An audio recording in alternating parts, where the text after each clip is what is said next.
Good evening student. कैसे हैं आप लोग? पढ़ाई चल रही है, जम के हो रही है पढ़ाई। तो कुछ सजेशन हमने दिया था कि आप लोग थोड़ा सा रूटीन वे में चलिए।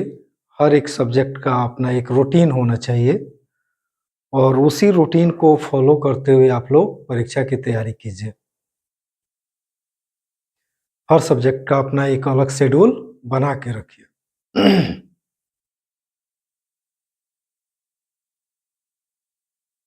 तो आज हम लोग जो चैप्टर स्टार्ट करने जा रहे हैं वो आपका इनऑर्गेनिक से है और वो चैप्टर है नाइट्रोजन एंड फास्फोरस। तो नाइट्रोजन और फास्फोरस को लेने का वजह है पहले कि इस साल के लिए यह आपका जो ग्रुप है इम्पोर्टेंस रखता है और इसको एकदम बढ़िया से इसको देखने का प्रयास कीजिए, स्किप करने का कोशिश नहीं कीजिए, क्योंकि यहाँ पर हर एक टॉपिक को हम थोड़ा सा एक्सप्लेन करते हुए चलेंगे जिससे कि आप उसको समझ सकें।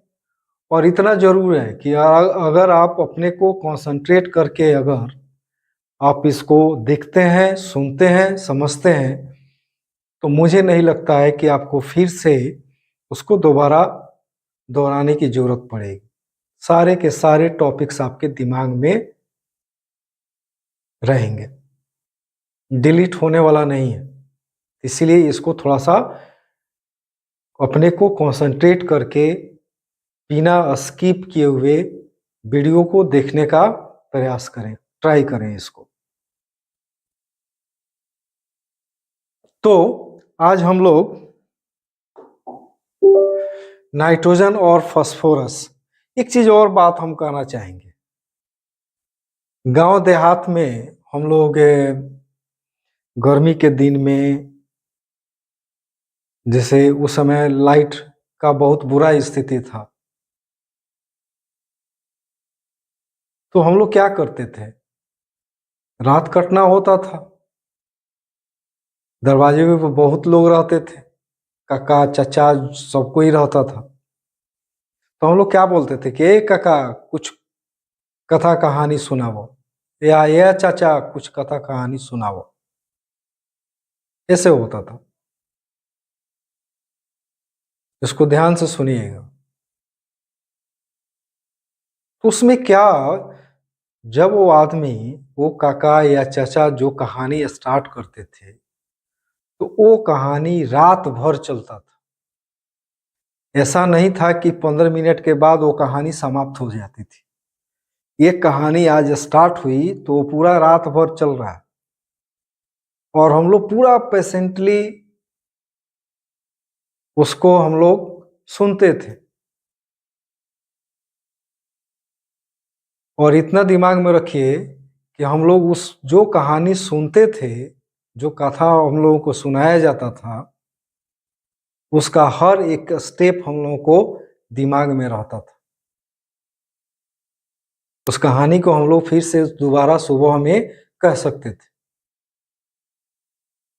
तो हम लोग तो रट्टा नहीं मारे। वजह क्या हुआ कि जो कहानी 4 घंटे 5 घंटे तक वो व्यक्ति हम लोग के सामने बचा या कहानी को सुनाया, उस कहानी के हर एक चरण को हम लोगों के दिमाग में बैठा दिया। क्या वजह था जानते हैं क्या? जो कहानी कहता है या जो कथा कहानी की जो गांव में कहता है लोग, तो पहले बोलता है लोग कि हुंकार पड़ियो। हुंकार पड़ने का मतलब क्या, वजह क्या है कि अगला सुन रहा है कि नहीं, कथा कहने वाले को यह समझ में रहती है कि अगला सुन रहा है कि नहीं। तो इसका मकसद कहने का क्या है कि अगर अपने को कंसंट्रेट अगर रखा जाए और कोई व्यक्ति अगर 10 मिनट कोई बोले किसी टॉपिक पर या 20 मिनट बोले तो सारे शब्द जेहन में रहते हैं। तो इसलिए मैंने कहा कि अगर कोई यह टॉपिक अगर चल रहा है नाइट्रोजन एंड फास्फोरस, तो आपको अपने दिमाग को कंसंट्रेट करके रखना है, बिना स्किप किए हुए वीडियो को देखिए, मजा आएगा।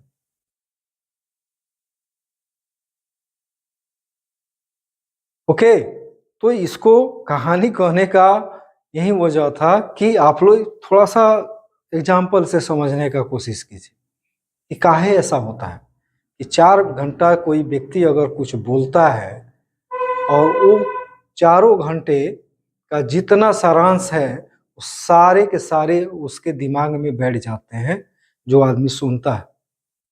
वजह क्या है? वजह है कि उसने वो 4 घंटा अपने दिमाग को कंसंट्रेट करके रखा उस व्यक्ति के सामने, उसके हर एक शब्द को उसने सुना, और सुना हुआ बात इतना जल्दी दिमाग से नहीं उतरता है। इसलिए कह रहे हैं कि जो भी टॉपिक अगर देखें या सुन रहे हैं या पढ़ रहे हैं, समझ रहे हैं, उसको अपने दिमाग को कंसंट्रेट करते हुए इसको देखिए, समझिए। तो सबसे पहले हम लोग यहाँ पर देखेंगे नाइट्रोजन और फास्फोरस। चलिए देखते हैं और देखते हैं कि कितना समझ में आता है आप लोगों को। कमेंट जरूर कीजिएगा लोग, कमेंट आप लोग नहीं कर रहे हैं, ठीक है? हमने बोला था कि कमेंट जरूर कीजिए, इनकरेज करना चाहिए। कमेंट ऐसा हो जो कि इनकरेज करे, प्रोत्साहित करे। ओके, तो कमेंट जरूर कीजिए। इसमें नाइट्रोजन और फास्फोरस के बारे में अगर देखा जाए तो कह सकते हैं कि nitrogen and phosphorus are both non metal.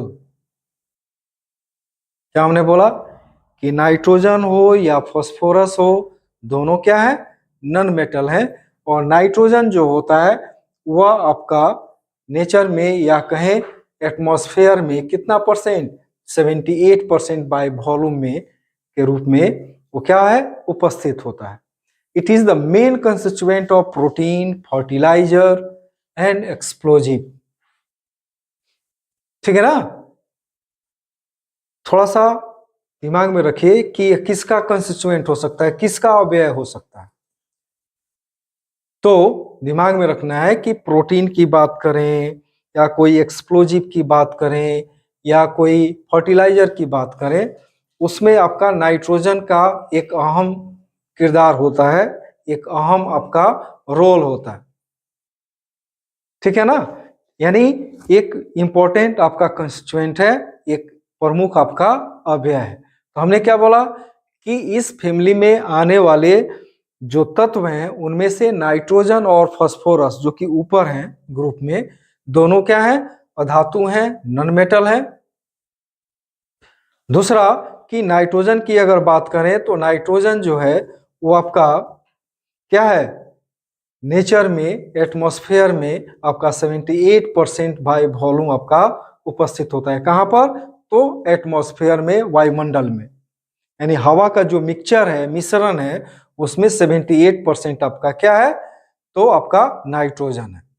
उसके बाद स्थान आता है आपका किसका? तो आपका ऑक्सीजन का।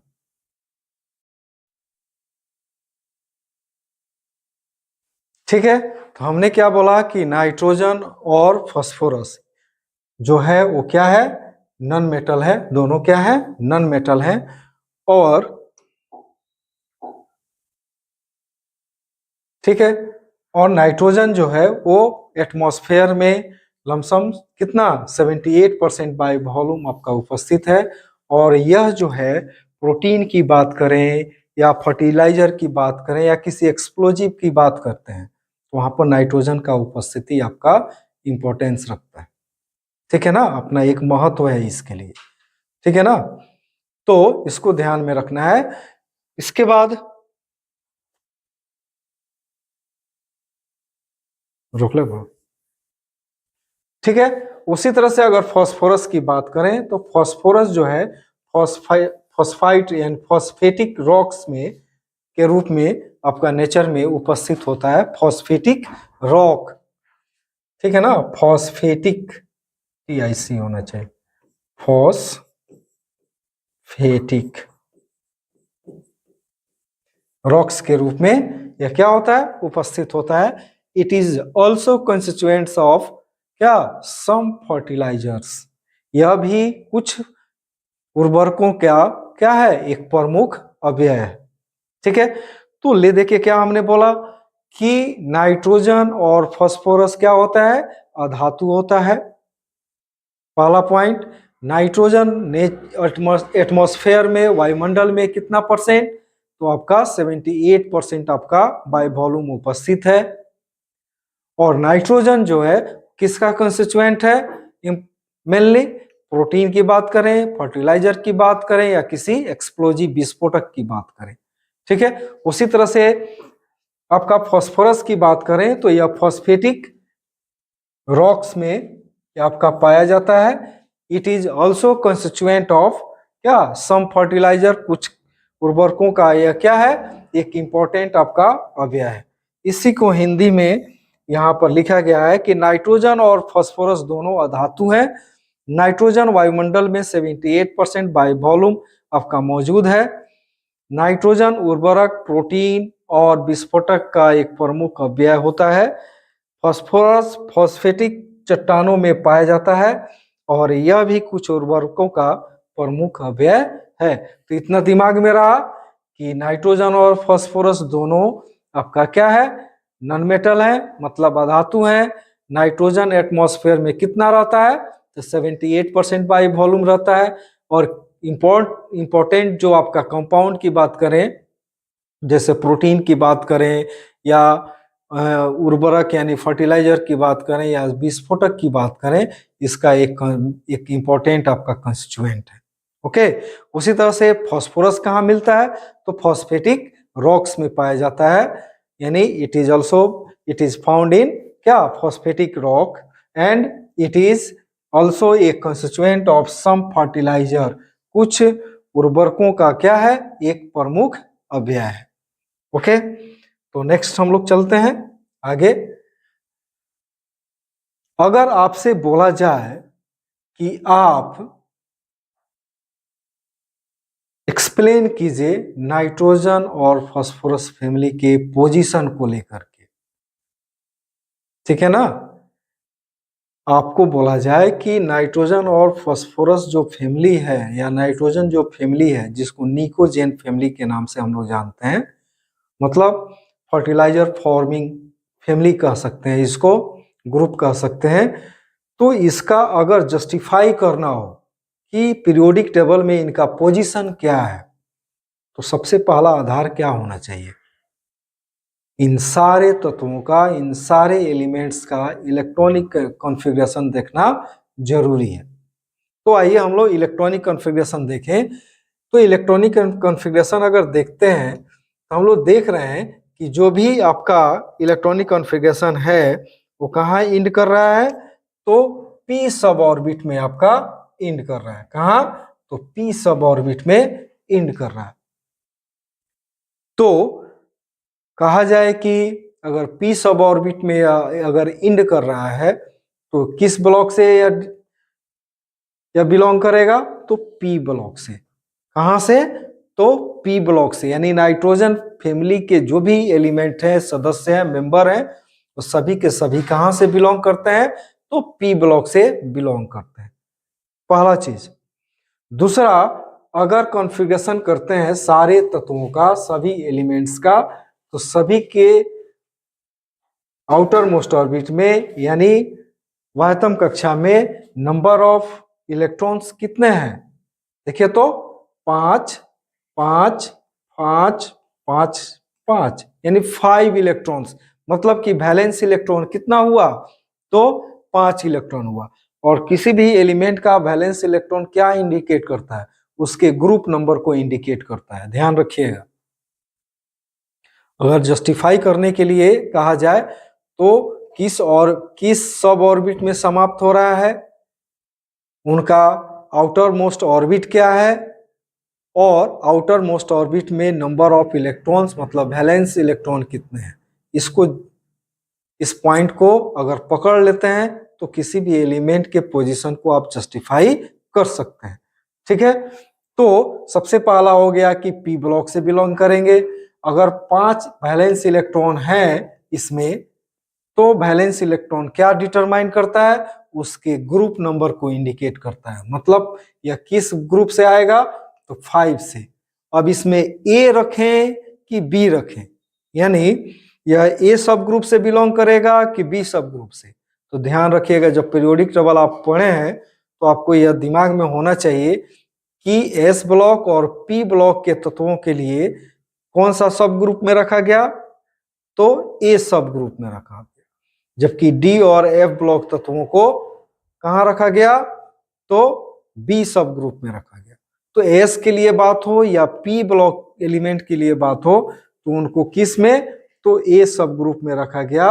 और मॉडर्न जो आपका संशोधन है, आधुनिक जो संशोधन है, उसके अनुसार यह ग्रुप नंबर क्या हो जाएगा, 15वां हो जाएगा। ठीक है, तो मालूम चल गया कि किस ब्लॉक से आने वाले हैं,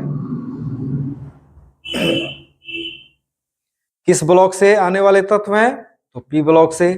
किस ग्रुप से आने वाले तत्व हैं, तो ग्रुप 5A यानी 15वां से। अब बात करते हैं कि स्पेशली अगर देखा जाए नाइट्रोजन और फास्फोरस, जो कि एक इंपॉर्टेंट एलिमेंट है इस ग्रुप के, तो नाइट्रोजन के केस में सेकेंड ऑर्बिट में जाके इलेक्ट्रॉनिक कॉन्फ़िगरेशन समाप्त हो रहा है, और फास्फोरस के केस में थर्ड ऑर्बिट में जाके समाप्त हो रहा है। तो इस हिसाब से लास्ट ऑर्बिट नाइट्रोजन के लिए क्या हुआ, सेकेंड, और फास्फोरस के लिए क्या, थर्ड। तो नंबर ऑफ आउटर मोस्ट जो ऑर्बिट है वो आपका पीरियड को बताता है। ठीक है ना, पीरियड। तो नाइट्रोजन और फास्फोरस किस पीरियड से बिलोंग करेंगे, तो सेकेंड एंड क्या, थर्ड पीरियड से। ओके, तो इसी बात को एक्सप्लेन किया गया है यहाँ पर कि it is clear from electronic configuration of these elements that both nitrogen and phosphorus belongs from P block. These elements are also belongs from group क्या, 5A यानी 15वां ग्रुप से पीरियोडिक टेबल से। Nitrogen and phosphorus belongs from second and third period of the periodic table. जो बातें हमने समझाई उसी बात को यहाँ पर समराइज किया हो गया है। ओके, तो इस तरह से अगर जस्टिफाई करना हो नाइट्रोजन और नाइट्रोजन फैमिली को, तो क्या कर सकते हैं कि this groups are belong from P block of the periodic table, यानी आवर्त सारणी के पी ब्लॉक से आने वाले तत्व हैं। फिर कह सकते हैं कि ये कौन सा ग्रुप से बिलोंग करेंगे, तो चूंकि वैलेंस इलेक्ट्रॉन 5 है तो इसीलिए कौन सा ग्रुप हो जाएगा, 5A यानी 15वां ग्रुप हो जाएगा। और कौन सा पीरियड से आने वाले एलिमेंट्स हैं नाइट्रोजन और फास्फोरस, तो आपका सेकेंड एंड थर्ड पीरियड से। ओके, नेक्स्ट हम लोग देखते हैं जनरल फिजिकल प्रॉपर्टीज। यानी नाइट्रोजन जो है वो तो गैसीय अवस्था में पाया जाता है, लेकिन अदर जो मेंबर्स होते हैं वो जनरली कहाँ से, सॉलिड स्टेट में पाए जाते हैं। और विशेषकर अगर फास्फोरस का अगर जिक्र किया जाए, एक्सप्लेन किया जाए, तो फास्फोरस को हम लोग कह सकते हैं कि फास्फोरस जो होता है वो टेट्रा एटॉमिक मॉलिक्यूल के रूप में पाया जाता है, जबकि नाइट्रोजन जो है डाई एटॉमिक मॉलिक्यूल के रूप में पाया जाता है। ठीक है, तो यहाँ पर जिसमें यहाँ पर नाइट्रोजन की अगर बात करें,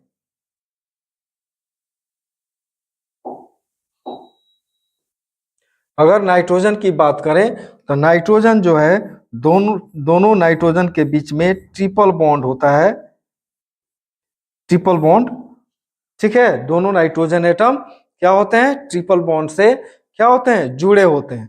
तो ट्रिपल बॉन्ड में, तो यहाँ पर ट्रिपल बॉन्ड होने के कारण क्या हो जाएगा, बॉन्ड डिसोसिएशन एनर्जी क्या हो जाएगी, ज्यादा हो जाएगी। यानी यहाँ पर पाई बॉन्ड जो बनेगा, पाई यानी पाई बॉन्ड, और पाई बॉन्ड बनने से यहाँ पर बॉन्ड डिसोसिएशन एनर्जी क्या हो जाता है, ज्यादा हो जाता है, बढ़ जाता है, जिसको तोड़ना इतना इजीली नहीं होता है। एक नॉर्मल टेम्परेचर पर अगर बात करें कि नाइट्रोजन जो है वो रिएक्टिव हो, ऐसा संभव नहीं है। इसलिए कहा जाता है कि नाइट्रोजन जो होता है वो लेस रिएक्टिव होता है। वाई काहे? तो क्योंकि नाइट्रोजन मॉलिक्यूल में जो डाई एटॉमिक मॉलिक्यूल है उसमें दोनों नाइट्रोजन एटम क्या होते हैं, तो ट्रिपल कोवेलेंट बॉन्ड से बॉन्डेड होते हैं, जिसका बॉन्ड डिसोसिएशन एनर्जी काफी हाई होती है, जिसके कारण रूम टेम्परेचर पर या एक सामान्य ताप पर इसके बंधन या बंध जो होते हैं, बॉन्ड जो होते हैं वो नहीं डिसोसिएट होते हैं, ताकि वो एक नया बॉन्ड नया बना सके। ठीक है ना? तो यही कारण है कि नाइट्रोजन जो होता है क्या होता है, जनरली इनर्ट कह सकते हैं इसको। ठीक है ना? इनर्ट नेचर, यही कारण है। इसको एक्सप्लेन करना हो तो क्या कहेंगे कि नाइट्रोजन सामान्यतः क्या होता है, डाई एटॉमिक अणु के रूप में या मॉलिक्यूल के रूप में उपस्थित होता है नेचर में, जिसमें दोनों nitrogen atom triple covalent bond से जुड़े होते हैं, और ये बॉन्ड जो है जिसका बॉन्ड डिसोसिएशन एनर्जी काफी हाई होने के कारण यह रूम टेम्परेचर पर या एक सामान्य ताप पर नहीं डिसोसिएट होता है, जिसके कारण यह क्या होता है, अक्रिय बना रहता है। ठीक है, तो बात करते हैं हम लोग, थोड़ा सा आ गया था यहाँ पर इसलिए इसको एक्सप्लेन करना जरूरी हो गया था कि उसी तरह से फास्फोरस की बात करें तो फास्फोरस टेट्रा एटॉमिक मॉलिक्यूल के रूप में पाया जाता है। तो टेट्रा एटॉमिक मॉलिक्यूल मतलब क्या कि चार जो फास्फोरस एटम होते हैं वो चारों फास्फोरस एटम में प्रत्येक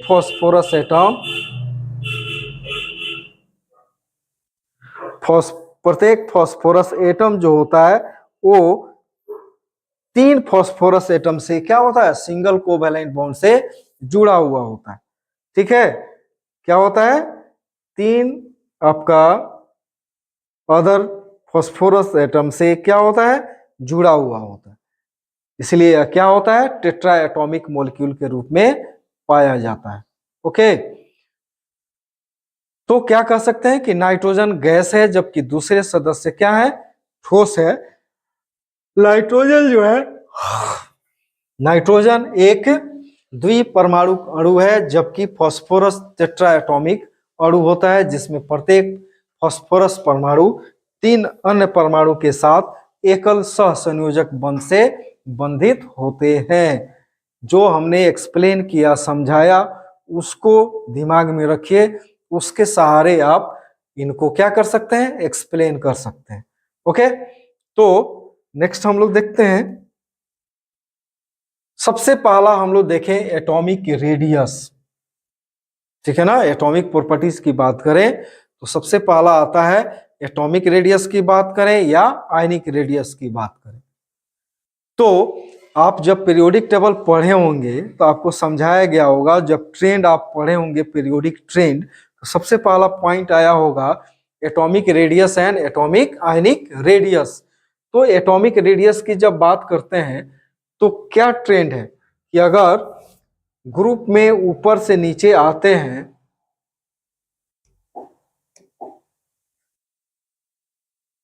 अगर आप ग्रुप में ऊपर से नीचे आते हैं और लेफ्ट टू राइट जाते हैं तो क्या फेनोमेना हो रहा है, अगर ग्रुप में ऊपर से नीचे आ रहे हैं, इसको ग्रुप कर लें, इसको पीरियड कर लें।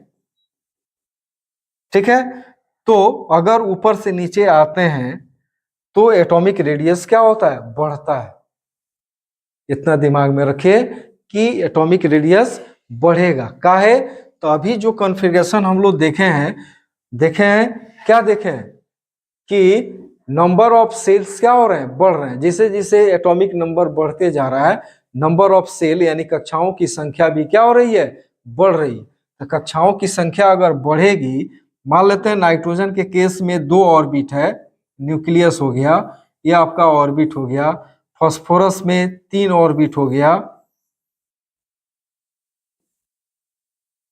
ठीक है, उसी तरह से आर्सेनिक में 4 ऑर्बिट कर लीजिए। तो इस तरह से देखिए कि क्या हो रहा है, यानी रेडियस इसी को ना कह सकते हैं। ठीक है, रेडियस क्या, यही हो गया। तो रेडियस क्या हो रहा है, बढ़ते जा रहा है। एटॉमिक रेडियस क्या हो रहा है, बढ़ते जा रहा है। यानी जैसे जैसे नाइट्रोजन का 7 होता है, फास्फोरस का कितना 15 और इसका कितना 33। तो इस तरह से ऊपर से नीचे अगर जाए तो जैसे जैसे एटॉमिक नंबर बढ़ेगा वैसे वैसे कक्षाओं की संख्या बढ़ेगी। तो ओब्वियसली कह सकते हैं कि रेडियस भी उसका एटॉमिक रेडियस भी क्या होगा बढ़ेगा। यानी atomic radius of nitrogen family members increases with atomic number, it is due to increase in number of shells. Atomic number जैसे जैसे बढ़ेगा कक्षाओं की संख्या बढ़ेगी और परमाणु त्रिज्या क्या होगा बढ़ते जाएगा। त्रिज्या होना चाहिए, बहुत गलती हो रहा है, त्रिज्या, त्रिज्या नहीं त्रिज्या होगा। तो इस तरह से आपका क्या मिला ट्रेंड कि radius of nitrogen is lesser then radius of phosphorus, radius of arsenic is क्या बिगर देन क्या रेडियस ऑफ फास्फोरस। फिर वही ट्रेंड एसबी का बड़ा हो जाएगा, उससे बड़ा हो जाएगा बिस्मथ का। आयनिक रेडियस की बात करें तो दो तरह से देख सकते हैं, या तो लेने के केस में या देने के केस में। अगर कोई एटम अगर इलेक्ट्रॉन लेता है तो वो क्या होता है निगेटिवली चार्ज होता है, यानी एनायन बनाता है, और जब देता है तो पॉजिटिवली चार्ज होता है।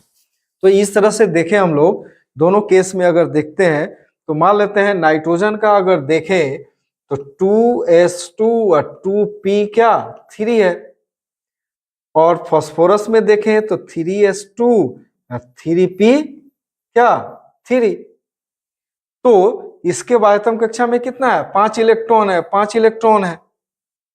ओके, तो अगर लेता है तो 3 इलेक्ट्रॉन लेगा, तो इस पर आयनिक जो रेडियस होगा वो क्या हो जाएगा, इस पर सभी में क्या हो जाएगा रेडियस आपका वहीं रह जाएगा, वहीं ट्रेंड रह जाएगा।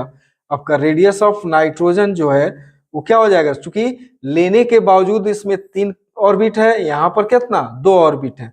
उसी तरह से आर्सेनिक की बात करें 4s 4p 3, अगर लेता भी है तो नंबर ऑफ सेल्स कांस्टेंट है, इस हिसाब से आयनिक रेडियस भी क्या होगा जस्ट एटॉमिक रेडियस का जैसा आपको लगेगा, यानी रिजेंबल होगा, वही ट्रेंड हो जाएगा।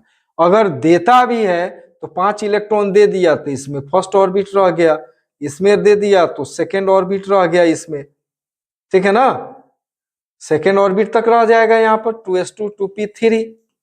इसमें अगर दे देता है तो 3s2 3p6 रह जाएगा। तो इस तरह से अगर देने के बावजूद भी देखें तो नंबर ऑफ सेल्स ऊपर से नीचे बढ़ते ही जा रहे हैं। खत्म होने के बाद अगर दे दिया तो वो सेल क्या हो गया खत्म हो गया। तो इस तरह से भी नंबर ऑफ सेल्स ज्यादा मिलेंगे आपको। इसीलिए आयनिक रेडियस की बात करें या आपका एटॉमिक रेडियस की बात करें, दोनों का ट्रेंड क्या होगा सेम होगा। नेक्स्ट आते हैं आयोनाइजेशन एनर्जी, इसको ढंग से समझिए। व्हाट इज आयोनाइजेशन एनर्जी या आयोनाइजेशन पोटेंशियल क्या होता है। मान लें कि यहां पर सोडियम आपका क्या है गैसियस स्टेट में, सोडियम आपका क्या हो गया गैसियस स्टेट में, और इसका कॉन्फ़िगरेशन क्या है 2 और क्या 5, 2 और 1, ठीक है 11 होता है, तो 2 8 1, ठीक है। तो 2 8 1 है, तो अगर यहाँ पर इसको एनर्जी दी जाए तो इस सोडियम से 1 इलेक्ट्रॉन क्या होगा बाहर निकलेगा, जिसके कारण इस पर एक पॉजिटिव चार्ज आएगा। तो इस इलेक्ट्रॉन को निकालने के लिए कितनी आवश्यकता हुई ऊर्जा की, तो डेल्टा का मान लेते हैं वही x है, ठीक है। तो इसी x के मान को हम लोग कह सकते हैं आयोनाइजेशन एनर्जी या आयोनाइजेशन पोटेंशियल। यानी अगर एक्सप्लेन करना हो तो क्या कहेंगे, द अमाउंट या the maximum amount of energy which required to remove an electron from outermost orbit of a gaseous atom. यानी वह महत्तम ऊर्जा जो किसी गैसीय परमाणु के वायतम कक्षा से एक इलेक्ट्रॉन निकालने के लिए क्या होती है, आवश्यक होती है। उस ऊर्जा को हम लोग कहते हैं क्या, आयनेशन एनर्जी या आयनेशन इंथैल्पी या आयनेशन पोटेंशियल। तीनों शब्द हम लोग यूज कर सकते हैं। अब मान लें कि मैग्नीशियम है, 12 होता है, तो 2 8 2 हो गया, 2 8 2 कॉन्फ़िगरेशन हो गया। आउटर मोस्ट ऑर्बिट में 2 इलेक्ट्रॉन, तो क्या आपको मालूम है कि दोनों इलेक्ट्रॉन एक ही साथ निकल जाएगा? नहीं होता, एक एक करके निकलता है। इस हिसाब से अगर एक इलेक्ट्रॉन निकलता है तो मैग्नीशियम पर एक पॉजिटिव चार्ज और कॉन्फ़िगरेशन क्या रहता है, 2 8 1 रहता है। फिर यहाँ पर जब इसको एनर्जी दी जाती है तो एक इलेक्ट्रॉन और जो है वो क्या हो जाता है, निकल जाता है, और कॉन्फ़िगरेशन क्या मिल जाता है, तो 2 8 मिल जाता है। इसको स्क्रीनशॉट ले लीजिएगा, ठीक है। तो यहाँ पर अब हम लोग कंपेयर करें कि इसको फर्स्ट आयोनाइजेशन एनर्जी कहें, फर्स्ट आयोनाइजेशन एनर्जी, और इसको हम लोग कहें सेकेंड आयोनाइजेशन एनर्जी, ठीक है। तो किस में ज्यादा एनर्जी लगा निकालने के लिए, यानी फर्स्ट आयोनाइजेशन एनर्जी का मान सेकेंड आयोनाइजेशन एनर्जी से ज्यादा होगा कि कम होगा? क्या होना चाहिए? अगर आप पीरियोडिक टेबल पढ़े हैं तो आपको मालूम होना चाहिए, या जो टीचर आपको पढ़ाया है, समझाया है, वो जरूर आपको बताया होगा कि यह जो मैग्नीशियम है क्या है, गैसियस स्टेट में है, जबकि यह क्या है, आयनिक फॉर्म में, ठीक है। एक नॉर्मल यहाँ पर फोर्स काम कर रहा है, जबकि यहाँ पर इलेक्ट्रोस्टैटिक फोर्स काम कर रहा है। तो फोर्स कौन मजबूत हो गया? यह हो गया जो एक इलेक्ट्रॉन आउटर मोस्ट ऑर्बिट में है उसको कस के पकड़ा हुआ, तो वहां से निकालने के लिए ज्यादा मात्रा में एनर्जी लगेगी। तो इसीलिए कहा जाता है कि first ionisation energy is lesser than second ionisation energy is lesser than third ionisation energy. बहुत काफी हो गया थर्ड। तो इस तरह से याद रखेंगे कि फर्स्ट आयोनाइजेशन एनर्जी जो होता है वो आपका क्या होता है, लेसर देन होता है सेकेंड से, second ionisation energy is lesser than third ionisation energy. Okay, तो इसको दिमाग में रखिएगा, ठीक है। तो कहा जाता है कि ionisation energy of nitrogen is very high. क्या पीरियोडिक ट्रेंड है कि अगर ऊपर से नीचे आते हैं पीरियड ग्रुप में, तो ऊपर से नीचे आने पर नंबर ऑफ सेल्स क्या होते हैं, बढ़ते हैं। नंबर ऑफ सेल्स बढ़ेगा, मान लेते हैं नाइट्रोजन की बात करें यहाँ पर 2 ऑर्बिट हो गया, फास्फोरस की बात करें यहाँ पर 3 ऑर्बिट हो गया।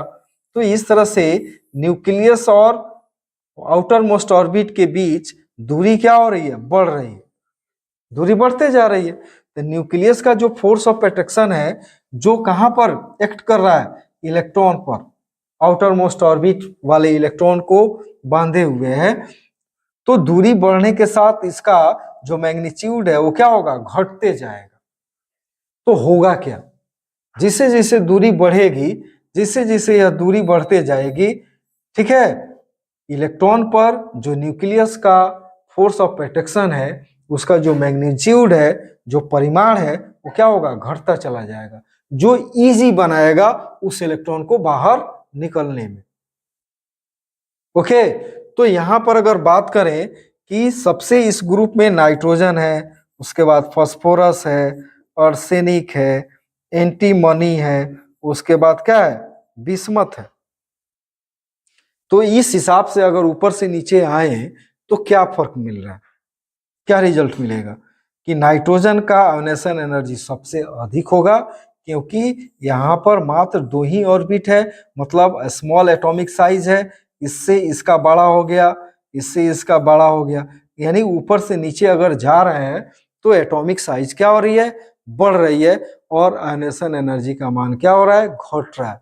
इसीलिए जो पीरियोडिक ट्रेंड है उसमें बताया गया है कि as we go from top to bottom in a group, the value of ionization energy decreases, whereas as we go from left to right across a particular period, the value of ionisation energy क्या increases, यानी किसी period में बाएं से दाएं अगर जा रहे हैं तो आपका क्या हो जाएगा, आयोनाइजेशन एनर्जी का मान बढ़ेगा। लेकिन हम लोग यहाँ पर चूंकि ग्रुप की बात कर रहे हैं तो ग्रुप में आपका अगर कंपेयर करें तो नाइट्रोजन का आयोनाइजेशन एनर्जी सबसे अधिक होगा, उसके बाद फास्फोरस का, उसके बाद आर्सेनिक, उसके बाद एंटीमनी और उसके बाद बिस्मथ। ठीक है, यानी नॉन मेटेलिक प्रॉपर्टी से क्या हो रहा है, मेटालिक प्रॉपर्टीज की ओर हम लोग क्या हो रहे हैं, बढ़ते जा रहे हैं। यानी ऊपर से नीचे अगर जाएं तो नॉन मेटेलिक प्रॉपर्टी टू क्या मेटेलिक प्रॉपर्टी में क्या हो रहा है, चेंज हो रहा है कैरेक्टर एलिमेंट का। ठीक है, तो वही बोला जा रहा है कि ionisation energy of nitrogen is very high as we go from top to bottom in the group, its value decreases. इसका मान ऊपर से नीचे जाने पर क्या होगा, घटेगा। It is due to increase in atomic number with increase in atomic size. जैसे जैसे एटॉमिक नंबर बढ़ेगा वैसे वैसे एटॉमिक साइज बढ़ेगा और न्यूक्लियस और आउटर मोस्ट ऑर्बिट के बीच में दूरी क्या होगी, बढ़ेगी, जिसके कारण फोर्स ऑफ अट्रैक्शन जो न्यूक्लियस का है वो आउटर मोस्ट ऑर्बिट वाले इलेक्ट्रॉन पर क्या होगा, कम होगा, जिसके कारण जो इजी बनाएगा उस इलेक्ट्रॉन को बाहर निकालने के लिए, जो कि एनर्जी का जो रिक्वायरमेंट है वो क्या होगा, घटता चला जाएगा। तो एक एनर्जी जो रिक्वायर हो रही है इलेक्ट्रॉन को निकालने के लिए उसको हम लोग क्या बोलते हैं, आयोनाइजेशन एनर्जी। इसीलिए आयोनाइजेशन एनर्जी का मान क्या होगा, घटते चला जाएगा। ओके, और एक ट्रेंड है कि आयोनाइजेशन एनर्जी जो होता है एटॉमिक साइज का क्या होता है, इनवर्सली प्रोपोर्शनल होता है। यानी एटॉमिक साइज छोटा तो आयोनाइजेशन एनर्जी का मान बड़ा, एटॉमिक साइज बड़ा तो आयोनाइजेशन एनर्जी का मान छोटा। ओके, नेक्स्ट देखते हैं इलेक्ट्रोनेगेटिविटी, वैद्युत ऋणात्मकता। वैद्युत ऋणात्मकता इसको समझिएगा। मान लें कि यहां पर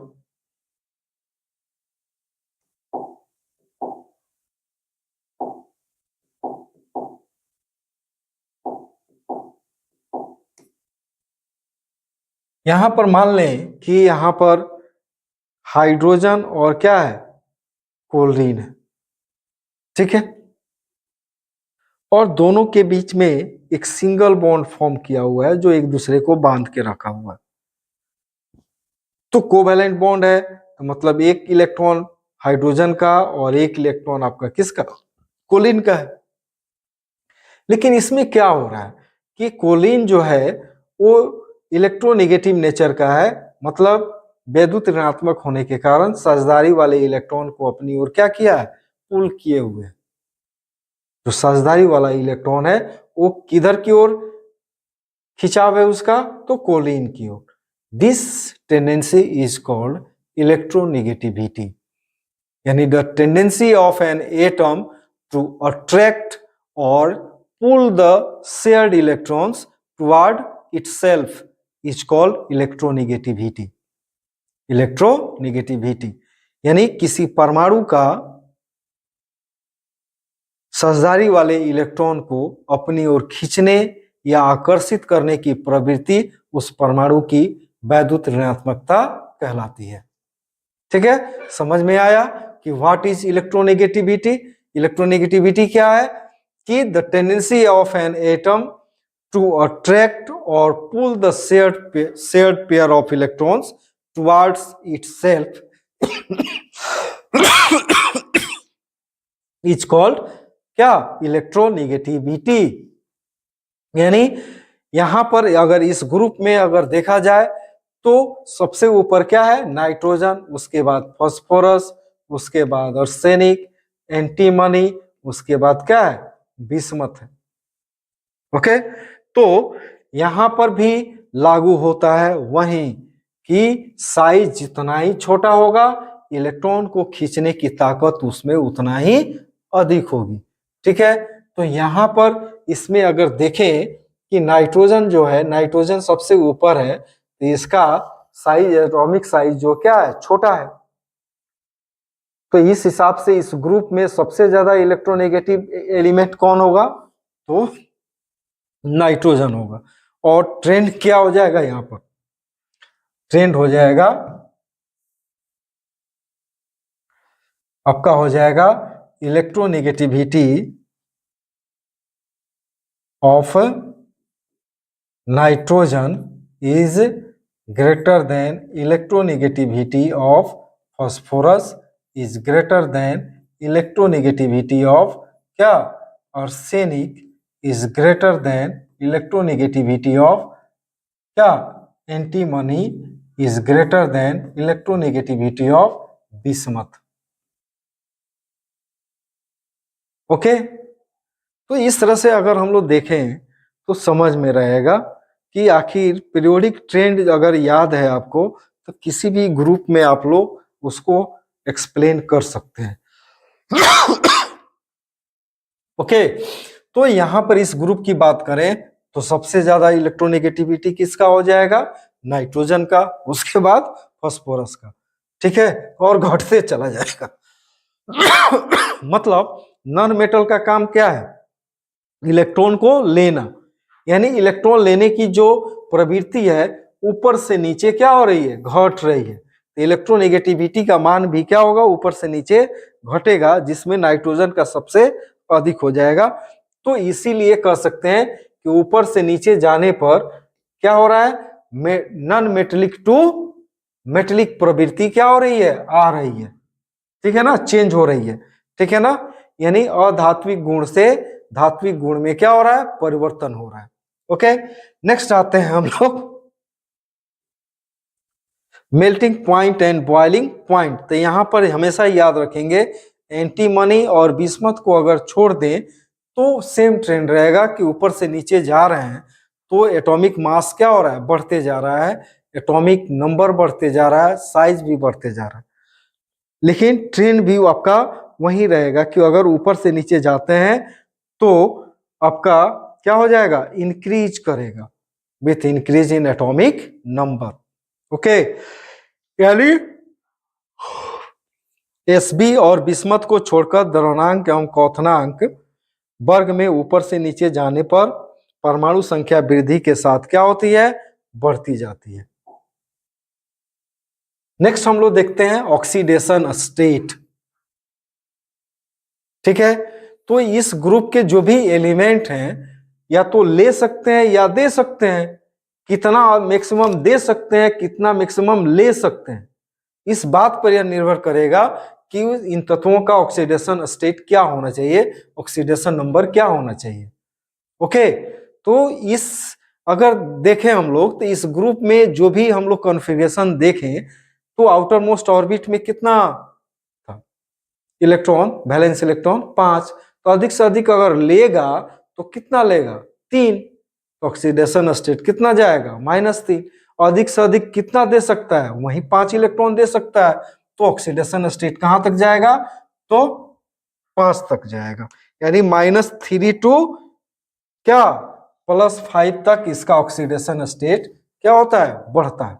ओके, जनरल केमिकल प्रॉपर्टीज में बात करें तो वैलेंस इलेक्ट्रॉन इन तत्वों का कितना होता है? इन तत्वों का वैलेंस इलेक्ट्रॉन कितना? तो 5 हो जाएगा। वैलेंस इलेक्ट्रॉन कितना? 5, यानी इनके संयोजी इलेक्ट्रॉनों की संख्या क्या होगी? 5 होती है। All elements combine with metal to form compound in which the oxidation number is क्या? -3। क्या हमने बोला कि अगर ये तत्व धातु के साथ, मेटल के साथ अगर कंबाइन करते हैं तो ये कौन सा ऑक्सीडेशन नंबर को शो करेंगे? -3। जैसे मान लें कि यहां पर अगर मेटल के रूप में यहां पर Mg लें तो Mg3N2 हो जाएगा। तो मैग्नीशियम का कितना ऑक्सीडेशन स्टेट हो जाएगा? तो +2। चूंकि यह सेकेंड ए ग्रुप से आता है तो +6 हो गया। इसका कितना हो जाएगा? -6। तो एक नाइट्रोजन का कितना हो जाएगा? -3। उसी तरह से Na3P की बात करें सोडियम फॉस्फाइड की बात करें तो यहाँ पर सोडियम का फर्स्ट ए ग्रुप से बिलोंग करता है, तो 3 गो है तो +3 हो गया, तो इस पर क्या हो जाएगा -3। समझ में आया कि अगर ये एलिमेंट अगर मेटल के साथ अगर कंबाइन करते हैं, कंपाउंड बनाते हैं, तो इनमें कौन सा ऑक्सीडेशन स्टेट को शो करेंगे, तो -3 ऑक्सीडेशन स्टेट को शो करेंगे। ओके,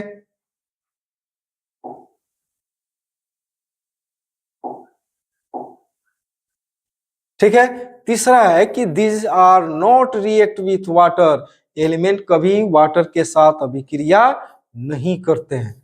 तो पहला हमारा क्या था कि इनमें वैलेंस इलेक्ट्रॉन की संख्या क्या होगी, तो 5। ठीक है, ये तत्व जब भी किसी धातु के साथ अगर कंबाइन करके कोई यौगिक बनाते हैं तो इनका ऑक्सीडेशन नंबर कितना तक रहने वाला है, तो -3 तक। और तीसरा है कि ये जल के साथ अभिक्रिया नहीं करते हैं, यानी these are not react with water, ये जल के साथ कभी अभिक्रिया नहीं करेंगे। All element combine with hydrogen to form their hydride in which their oxidation state is -3, just like metal. चूंकि हाइड्रोजन क्या होता है, इलेक्ट्रोपॉजिटिव माना जाता है, और यहाँ पर चूंकि हाइड्रोजन की बात करें और नाइट्रोजन की बात करें तो हाइड्रोजन जो है नाइट्रोजन से लेस रिएक्टिव है, तो कभी भी यह क्या होगा, पॉजिटिव नेचर को शो करेगा, इलेक्ट्रोपॉजिटिविटी को, और नाइट्रोजन जो है इलेक्ट्रोनेगेटिविटी को शो करेगा। ठीक है, तो यहाँ पर जब भी इसका ऑक्सीडेशन स्टेट होगा वो क्या होगा, माइनस में, हाइड्रोजन का प्लस में। तो कौन सा हाइड्राइड बनाएगा, जैसे हाइड्रोजन है तो NH3, PH3, ASH3, ऐसे हाइड्राइड आपका ये बनाते हैं। तो इनका ऑक्सीडेशन स्टेट देखें तो यहाँ पर भी -3, यहाँ पर भी -3, यहाँ पर भी -3। ओके, तो इस तरह से दिमाग में रखिए कि अगर हाइड्रोजन के साथ भी अगर करता है तो हाइड्रोजन के इलेक्ट्रोपॉजिटिव मानो ना, जस्ट लाइक मेटल, मेटल भी इलेक्ट्रोपॉजिटिव होता है। ठीक है, तो यहाँ पर हाइड्रोजन के साथ जब करेगा तो यहाँ पर भी यह कौन सा ऑक्सीडेशन स्टेट को दिखाने वाले हैं, तो -3। और इनका जो हाइड्राइड है उनका जो स्टेबिलिटी का जो ऑर्डर है वो आपका जैसे जैसे ऊपर से नीचे जाते हैं आपका स्टेबिलिटी जो होती है वो क्या होती है, बढ़ती जाती है। स्टेबिलिटी क्या होगी, बढ़ती जाएगी। ओके, नेक्स्ट हम लोग देखते हैं nitrogen family form their oxide of formula M2O3 and M2O5। यानी नाइट्रोजन जो परिवार है अपना ऑक्साइड जो है 2 फॉर्मूला वाला ऑक्साइड बनाते हैं, M2O3 और M2O5। जैसे N2O3, P2O3, AS2O3, Sb2O3, Bi2O3। यहाँ पर N2O5, P2O5, AS2O5, Sb2O5, bismuth 2O5। ठीक है, तो यहां पर हम लोग फिर से एक बार रिवाइज करेंगे। सबसे पहला जो केमिकल प्रॉपर्टीज है उसमें सबसे पहला क्या है, तो वैलेंस इलेक्ट्रॉन कितना है, 5। दूसरा कह सकते हैं अगर ये धातु मेटल के साथ अगर रिएक्ट करते हैं तो कंपाउंड जो बनेगा उसमें इनका ऑक्सीडेशन नंबर कितना होगा, -3। हाइड्रोजन के साथ अगर हाइड्राइड बनाते हैं अपना, जैसे नाइट्रोजन जो है NH3 बनाया, फास्फोरस PH3 बनाया, आर्सेनिक AsH3 बनाया, उसमें इनका ऑक्सीडेशन नंबर भी क्या होगा, -3 होगा, और ये जल के साथ अभिक्रिया नहीं करेंगे। ठीक है, नेक्स्ट है कि nitrogen family form their oxide of formula M2O3 और M2O5। 2 तरह के ऑक्साइड बनाते हैं, यानी M2O3 वाला और M2O5 वाला। All elements form their halides of formula MX3 and MX5। 2 तरह से NCl3, PCl3, AsCl3, SbCl3 और BiCl3। अगर हैलाइड की बात करें तो पेंटाहैलाइड की बात करें तो NCl5 की कल्पना आप नहीं कर सकते हैं। यानी NCl5 की बात करें और PCl5 की बात करें, यह क्वेश्चन आपका बिहार बोर्ड में पूछा जा चुका है कि PCl5 is known but NCl5 is not. यानी यह ज्ञात है PCl5 जबकि NCl5 ज्ञात नहीं है। क्या है, क्या रीजन? NCl5 होने का मतलब हो गया कि नाइट्रोजन अपने वैलेंसी को 3 से बढ़ा के क्या किया, 5 तक किया। ठीक है, तो 5 तक करने के लिए क्या होना चाहिए, P के बाद क्या होना चाहिए, D ऑर्बिटल होना चाहिए। तो नाइट्रोजन में D ऑर्बिटल अवेलेबल नहीं होता है, जिसके कारण नाइट्रोजन अपने वैलेंसी को 5 तक नहीं बढ़ा सकता है। जबकि फास्फोरस की बात करें तो फास्फोरस का इलेक्ट्रॉनिक कॉन्फ़िगरेशन कीजिएगा तो 3s2 3p3 और थर्ड ऑर्बिट स्टार्ट हो गया तो D ऑर्बिटल तो होना ही है। तो इसलिए अपने उस वैलेंसी को एक्सपेंड करके 5 तक कर सकता है फास्फोरस, जबकि नाइट्रोजन नहीं कर सकता है। इसीलिए PCl5 पॉसिबल है लेकिन NCl5 पॉसिबल नहीं है। ओके, यह क्वेश्चन पूछा जा चुका है, दिमाग में रखिएगा इसको। नेक्स्ट है कि all elements form their sulphide, सभी तत्व अपना सल्फाइड भी बनाते हैं, जैसे P2S5, AS2S5, Sb2S5, BiS5। Okay, next हम लोग देखते हैं नाइट्रोजन की बात करें हम लोग, स्पेशली आज हम लोग नाइट्रोजन की बात करने वाले हैं। नाइट्रोजन, अमोनिया और HNO3 तीन गो है, तीनों में से एगो रहेगा, दिमाग में रख लीजिए इस बात को। नाइट्रोजन, अमोनिया एंड HNO3 अगर नहीं रहा तो कम से कम HNO3 का रिएक्शन आपका कॉपर के साथ और जिंक के साथ जरूर दे सकता है। ठीक है ना, तो दिमाग में रखिए अमोनिया एंड नाइट्रिक एसिड 2, और तीसरा आपका क्या है, नाइट्रोजन, जो कि हम लोग नेक्स्ट क्लास, नेक्स्ट जो वीडियो है उसमें हम लोग देखेंगे क्या, नाइट्रोजन का कुछ प्रॉपर्टीज देखेंगे। उसके बाद हम लोग देखेंगे क्या, अमोनिया, अमोनिया का प्रॉपर्टीज देखेंगे, उसका कुछ रिएक्शन भी देखेंगे, और विशेषकर हम लोग देखेंगे HNO3। और आसान है, एक बार वीडियो को देखिए और ध्यान से सुनिए, आपके ज़हन में, आपके दिमाग में बैठ जाएगा। ठीक है ना, एक एक चीज एक्सप्लेन करके आदमी चल रहा है। ओके, तो स्किप नहीं करना है। तो यहां पर नाइट्रोजन की बात करें तो क्या हमने कहा कि nitrogen is the most important constituent of air, हवा का एक क्या है, प्रमुख अवयव है। मतलब अगर हवा अगर है तो उसका मेन जो कंस्टिट्यूएंट है वो क्या है, नाइट्रोजन और ऑक्सीजन है, और थोड़ी सी मात्रा में अदर गैसें 1% के आसपास ले सकते हैं। ठीक है ना, तो nitrogen is the most important constituent of air. It is present in air about 78% by volume. It is also found in combined state as NH3, KNO3, urea protein के रूप में। ठीक है, तो क्या कह सकते हैं कि नाइट्रोजन जो है वो एक आपका एयर का एक प्रमुख आपका अवयव है, जो कि हवा में लगभग 78% बाय वॉल्यूम आपका उपस्थित होता है, और यह संयुक्ता अवस्था में भी पाया जाता है। किस रूप में, जैसे अमोनिया हो गया, KNO3 हो गया, यूरिया हो गया, HNO3 हो गया, बहुत सारा कंपाउंड है, हम लोग ले सकते हैं। तो हिंदी में क्या बोल सकते हैं कि नाइट्रोजन हवा का एक प्रमुख अवयव है।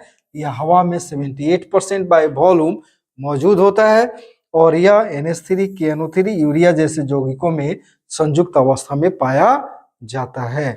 अब चलते हैं आगे, method of preparation of nitrogen. Methods of preparation of nitrogen, इस पर गौर कीजिएगा।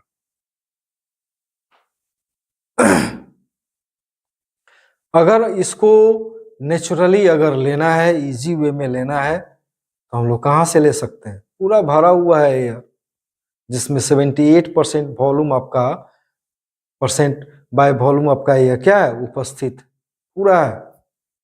केवल इसको क्या करना? आइसोलेट कर लेना। ठीक है, तो आपको मालूम होना चाहिए कि हवा में कौन कौन से आपका एलिमेंट हैं। ऑक्सीजन है, नाइट्रोजन है, और थोड़ी सी मात्रा में आपका CO2 भी है, और इनर्ट गैसेस भी हैं। ओके, तो हमारा प्राथमिकता क्या रहेगा कि अगर हम हवा से ऑक्सीजन को निकाल दें, CO2 को निकाल दें, तो क्या बचा? नाइट्रोजन। तो थोड़ी सी मात्रा में इनर्ट रहेगा जो कि नाइट्रोजन के साथ रहेगा। ओके, तो यहां पर इस तरह से दिमाग में रखिए कि हवा है, एक इंपॉर्टेंट कंस्टिट्यूएंट है एयर का, और हवा से हमको अगर प्राप्त करना है तो आपको जानकारी है, आप बता सकते हैं कि इसमें ऑक्सीजन है, नाइट्रोजन है, थोड़ी सी मात्रा में आपका CO2 भी है,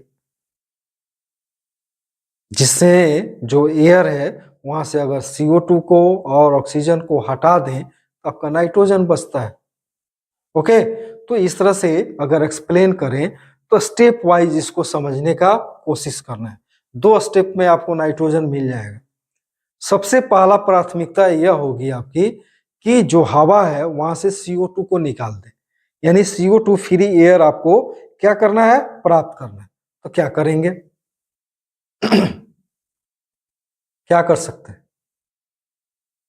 कर यह सकते हैं कि जो CO2 है वो आपका अगर हवा के साथ, अगर या सीधे कह सकते हैं कि हवा को अगर KOH सॉल्यूशन से होकर के गुजारें तो वह CO2 KOH सॉल्यूशन से क्या करेगा? अभिक्रिया करेगा, और अभिक्रिया करके पोटेशियम कार्बोनेट बना लेगा और वाटर बना लेगा। इस तरह से वहां का टोटल आपका CO2 कंज्यूम हो गया। बच गया क्या? नाइट्रोजन और ऑक्सीजन। अब ऑक्सीजन को निकालने का क्या जुक्ति है? अगर जो आपका CO2 फ्री एयर है, जो CO2 निकाल दिए हैं, अब उस एयर को अगर कहां पर? रेड हॉट कॉपर से होकर अगर गुजारे, कहां से? रेड हॉट कॉपर से होकर के गुजारे, तो वहां पर यह कॉपर के साथ अभिक्रिया करके क्या बना लेगा? तो कॉपर ऑक्साइड बना लेगा, या क्यूप्रिक ऑक्साइड जिसको कह सकते हैं। इस तरह से ऑक्सीजन खत्म हो गया, निकल गया। अब क्या बचा? नाइट्रोजन बचा, और 10% के आसपास आपका इनर्ट गैसेस वहां पर रह जाएंगे, 1%। तो इस तरह से हम लोग यहाँ पर एयर से नाइट्रोजन को निकाल सकते हैं। तो एक्सप्लेन कैसे करेंगे? तो कह सकते हैं कि हम जानते हैं कि हवा में मुख्यतः नाइट्रोजन, ऑक्सीजन और थोड़ी सी मात्रा में CO2 मौजूद होते हैं। सबसे पहले हवा को CO2 मुक्त करने के लिए हवा को KOH विलयन से होकर के गुजारा जाता है, जहां पर KOH विलयन के साथ CO2 अभिक्रिया करके पोटेशियम कार्बोनेट बना लेती है।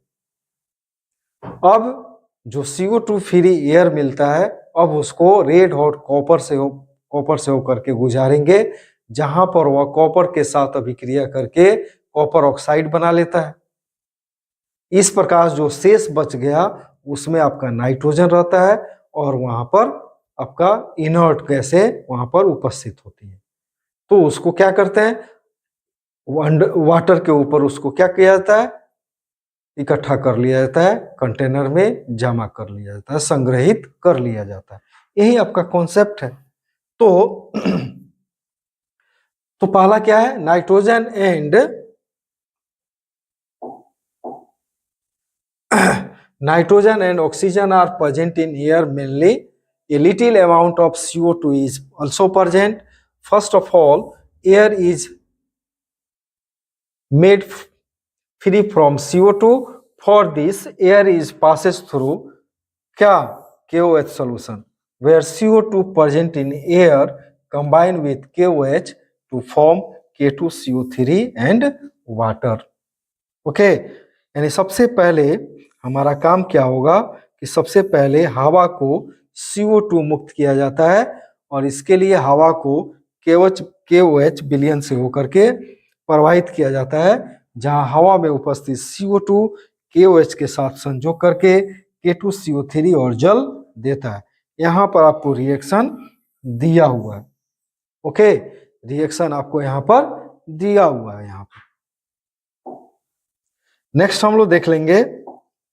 अब क्या करेंगे कि now CO2 free air is passes through red hot copper doing such O2 present in air combine with copper to form copper oxide. यानी CO2 फ्री एयर को लाल तप्त Cu से प्रवाहित किया जाता है। ऐसा करने पर हवा में मौजूद O2 Cu से संयोग करके कॉपर ऑक्साइड बनाता है और इसका आपका रिएक्शन यहाँ पर दिया हुआ है। ओके, यानी 2Cu plus 2O2 2CuO plus O2 free air. तो आपका उसको छोड़ देंगे, यह आपका हो जाएगा। यहाँ पर 2 लगाने की जरूरत नहीं है, यहाँ पर भी 2 लगा सकते हैं। ठीक है, यहाँ पर नहीं लगेगा, यह आपका गलत है। कोफिशिएंट जो 2 लगा है वो लगाने की आवश्यकता नहीं है, क्योंकि जो जिसने टाइपिंग किया है वो इस O2 को भी गिन लिया, तो उस अनुसार बैलेंस कर दिया। इसको समझने की जरूरत है। यहाँ पर जो कोफिशिएंट 2 है वो नहीं लगेगा, इसलिए वो चूंकि बैलेंस हो जाएगा आपका बिना कोफिशिएंट के। Now nitrogen present in air is collected over water, thus nitrogen is obtained containing 10% inert gas. Okay, तो हमारा सबसे पहला स्टेज क्या कैसे एक्सप्लेन करेंगे कि air contains mainly nitrogen and oxygen and a little quantity of CO2 is also present. First of all, air is made क्या CO2 free। ठीक है, for this air is passes through KOH solution where CO2 present in the air combine with KOH solution to give K2CO3 and water. Now CO2 free air is passes through कहाँ पर red hot copper where oxygen combine with copper to form copper oxide. Clear, यही explain कर देना है। तो इस तरह से इस प्रोसेस को हम लोग याद रखेंगे। 3 स्टेप। पहला स्टेप में CO2 को निकालना है, तो CO2 को कैसे निकालेंगे, हवा को केवल सॉल्यूशन से होकर के गुजारेंगे। ठीक है, CO2 फ्री एयर मिल गया। अब आपको ऑक्सीजन को निकालना है, तो सेकेंड स्टेप में क्या करेंगे, रेड हॉट कॉपर से होकर के गुजारेंगे, तो CO2 आपका ऑक्साइड फॉर्म में चला जाएगा, कॉपर ऑक्साइड फॉर्म में। इस तरह से जो बचेगा वो नाइट्रोजन बचेगा, जिसको ओवर वाटर आप कलेक्ट कर सकते हैं। अब हम लोग नाइट्रोजिनस कंपाउंड से, यानी जो कंपाउंड फॉर्म में अगर नाइट्रोजन है तो उसको कैसे हम लोग प्राप्त करेंगे। सबसे पहला है अमोनिया से। अगर अमोनिया को अगर क्यूप्रिक ऑक्साइड से, रेड हॉट क्यूप्रिक ऑक्साइड से अगर हम लोग गुजारें, तब वहां पर आपको क्या मिलेगा, नाइट्रोजन मिलेगा। सबसे पहला आपका कि अगर अमोनिया को रेड हॉट क्यूप्रिक ऑक्साइड से होकर के गुजारा जाए, यानी when ammonia is passes through red hot cupric oxide, then क्या होगा, नाइट्रोजन इज ऑब्टेन। पहला रिएक्शन, यानी 2NH3 प्लस 3Cu यानी आपका जो कॉपर है वो आपका मिल जाएगा फ्री फॉर्म में, यानी ऑक्सीजन निकल गया, आपको क्या मिल गया, H2O मिल गया, और नाइट्रोजन आपको जो चाहत है, डिजायर्ड है, वो आपको यहाँ पर मिल गया। दूसरा जो है कि अगर अमोनिया को हवा में एक्सप्लोड करे, जलाएं, अगर जलाते भी हैं तो वहां पर आपको नाइट्रोजन मिलेगा। ठीक है, क्या मिलेगा? 4NH3 plus O2 6H2O plus 2N2। Okay, 2 nitrogen molecule यहां पर आपको प्राप्त होगा। दूसरा हो गया, तो याद रखिएगा पहला क्या कि अगर अमोनिया को क्या किया जाए, रेड हॉट क्यूप्रिक ऑक्साइड से गुजारे तो आपको नाइट्रोजन मिलेगा, रिएक्शन याद रखना है। दूसरा कि अगर अमोनिया को हवा के उपस्थिति में एक्सप्लोड करें यानी हवा में जलाएं तो आपको नाइट्रोजन प्राप्त होगा। ठीक है, अब नेक्स्ट देखते हैं। When a mixture of conc NH3 and bleaching powder is heated, then nitrogen is obtained। क्या बोला गया कि अगर अमोनिया और ब्लीचिंग पाउडर के मिश्रण को अगर गर्म करते हैं तब आपको क्या मिलेगा? नाइट्रोजन मिलेगा, जिसको हम लोग यहाँ पर रिएक्शन के माध्यम से हम लोग दिखा सकते हैं। यानी क्या? तो 2NH3 प्लस 3OCl आपका क्या हो जाएगा? कैल्शियम क्लोराइड, H2O प्लस क्या? N2 आपको मिल जाएगा। तीसरा है कि अगर क्लोरीन को क्या किया जाए, कॉन्क सोल्यूशन ऑफ NH3 में क्या किया जाए? प्रवाहित करें, यानी रिएक्ट करेगा। अगर क्लोरीन जो है वो आपका क्या? कॉन्क सोल्यूशन ऑफ NH3, तो वहां पर क्या देगा? नाइट्रोजन देगा, क्योंकि यहाँ पर आपका रिएक्शन के माध्यम से यहाँ पर आपको दिखाया गया है कि जो कैल्शियम क्लोराइड होगा यानी ब्लीचिंग पाउडर होगा वो क्या देगा? आपका क्लोरीन देगा, और वो क्लोरीन आपका क्या करेगा? NH3 से अभिक्रिया करके नाइट्रोजन देगा और HCl देगा, और वहीं आपका अमोनिया फिर वहीं HCl से अभिक्रिया करके NH4Cl देगा, और फाइनली आपको क्या मिलेगा? 8NH3 प्लस 3Cl2 क्या मिला? N2 plus 6NH4Cl। अब चलिए दोहराते हैं। सबसे पहला जो था वो क्या था? अमोनिया को क्या किया गया? रेड हॉट क्यूप्रिक ऑक्साइड से होकर के गुजारा गया। मतलब when ammonia is passes through red hot cupric oxide then nitrogen is obtain. पहला पॉइंट याद रखिए, पहला रिएक्शन। दूसरा कहा गया कि when ammonia is exploded in air then nitrogen is obtain. अगर अमोनिया को हवा की उपस्थिति में जलाते हैं तब भी आपको क्या मिलेगा? नाइट्रोजन मिलेगा। तीसरा बोला गया कि अगर मिक्सचर किसका? कॉन्क NH3 और ब्लीचिंग पाउडर के मिश्रण को अगर क्या किया जाए? अगर गर्म किया जाए तब वहां पर आपको क्या मिलेगा? नाइट्रोजन मिलेगा। ठीक है, रिएक्शन तो याद रखना पड़ेगा। नेक्स्ट है कि अगर कॉन्क NH3 यानी क्लोरीन जो है कॉन्क NH3 के साथ अभिक्रिया करके क्या देगा? नाइट्रोजन देगा। यानी कै गो रिएक्शन हुआ? चार गो रिएक्शन याद रखिए। और यह इसमें से जो 4 रिएक्शन है इसमें से 2 आपसे पूछा जा चुका है व्हाट हैपेंस में। अब इसी से समझिए। ठीक है, तो इसको नजरअंदाज नहीं करना है, इस रिएक्शन को, फायदे है। ठीक है ना?